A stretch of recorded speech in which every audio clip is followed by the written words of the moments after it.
Welcome back to Bears News Fan Report, where no whisper goes unheard and no rumor is too wild to chase down. Something strange is happening at Halas Hall. You can feel it. The silence around one particular player has gotten a little too quiet. He's been in the building, he's taken the reps, he's said all the right things.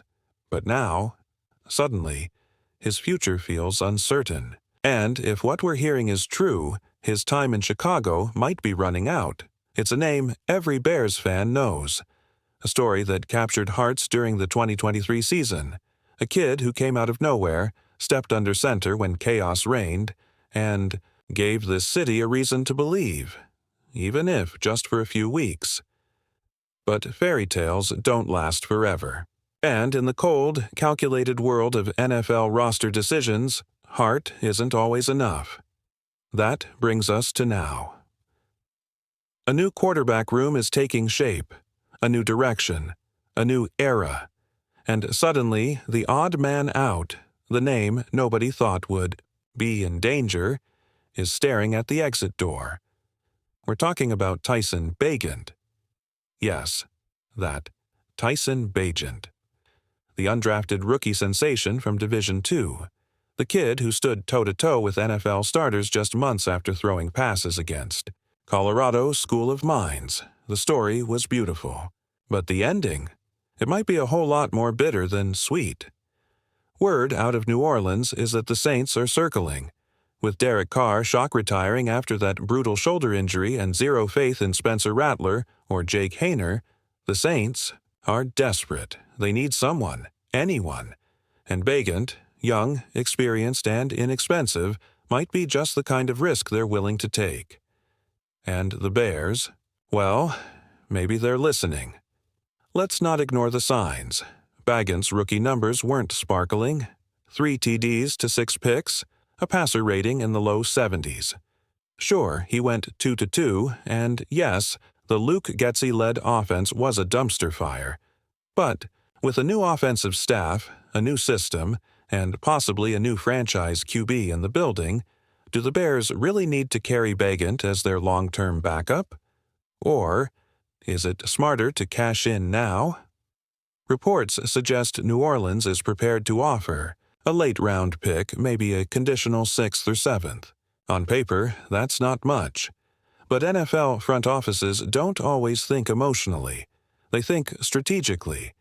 If the Bears believe they can find a more scheme-fit backup later, or if they believe Tyson Bagent has peaked, then the clock may already be ticking on his time in Chicago, and that's where this gets uncomfortable, because Bagent isn't just a depth chart name.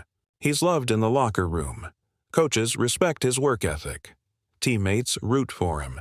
He's the classic underdog that earned every snap with sweat and grind. Letting him go wouldn't just shake up the QB room. It could rattle team chemistry, especially this deep into the offseason. So why would they even consider it? That's the real question. And the answer might be this. This team is shifting into win-now mode. The Bears aren't rebuilding anymore. Ryan Poles has made it clear, this team is built to compete. The division is wide open. And if a trade clears cap space, creates a roster spot, or brings in a pick that could turn into a day one contributor, nothing is off the table. That includes Tyson Bagent. Before we dive deeper, make sure you're subscribed to Bears News Fan Report. Hit that notification bell and smash that like button if you believe the Bears are heading into a no-nonsense win-now era. Even if that means saying, goodbye to some fan favorites, let's get real. Tyson Bagent isn't just a backup quarterback. He's a symbol. He represents the long shot, the underdog, the guy who nobody bet on until he forced himself into the conversation.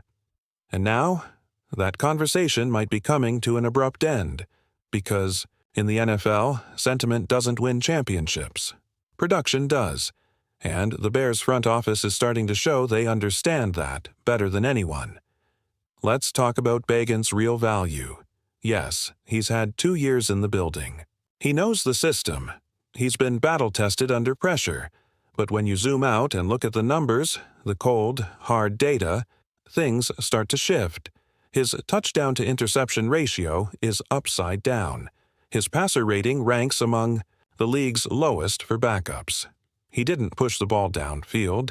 He didn't stretch defenses. He played safe, conservative, limited football, and maybe, just maybe, that's not enough anymore. Especially now, with a new offensive identity being built from the ground up in Chicago. New scheme, new OC, new quarterback room dynamics. Everything is in motion. And a front office that wants to make a deep playoff run isn't going to carry 3 QBs just because one of them has a great story. That brings us back to the Saints. With Derek Carr officially retired, their depth chart is in shambles. Spencer Rattler went 0-7 last season and looks like a bust. Jake Haener has never taken a meaningful snap. Rookie Tyler Show is, at best, a long-term project. If the Saints want to salvage 2025, they need someone who's played in real games. Someone who can come in, command a huddle, and run a basic offense tomorrow if needed. Enter Bagent. From New Orleans' perspective, it makes perfect sense. He's cheap. He's calm under pressure. He doesn't need to be a hero. He just needs to stabilize the ship. And if the Bears are willing to listen, and all signs point to yes, this deal might already be in motion. Sources around the league believe the Bears are fielding calls. Quietly, strategically. They're not advertising it, but they're not hanging up either. And if the Saints up the offer just a little, maybe throw in a 2026 fifth-rounder with conditions, Bagent could be on a flight to Louisiana before OTAs even begin. So what does this mean for Chicago? It means they're doubling down on the future. Whether it's Caleb Williams, Justin Fields, if by some miracle he remains, or a new-look offense entirely, the Bears aren't building a safety net. They're building a launch pad. And in that vision, there might not be room for a backup who doesn't elevate the ceiling. There's also the cold math of roster construction. Chicago has holes to fill, depth to solidify, and a quarterback room that can't be bloated heading into camp.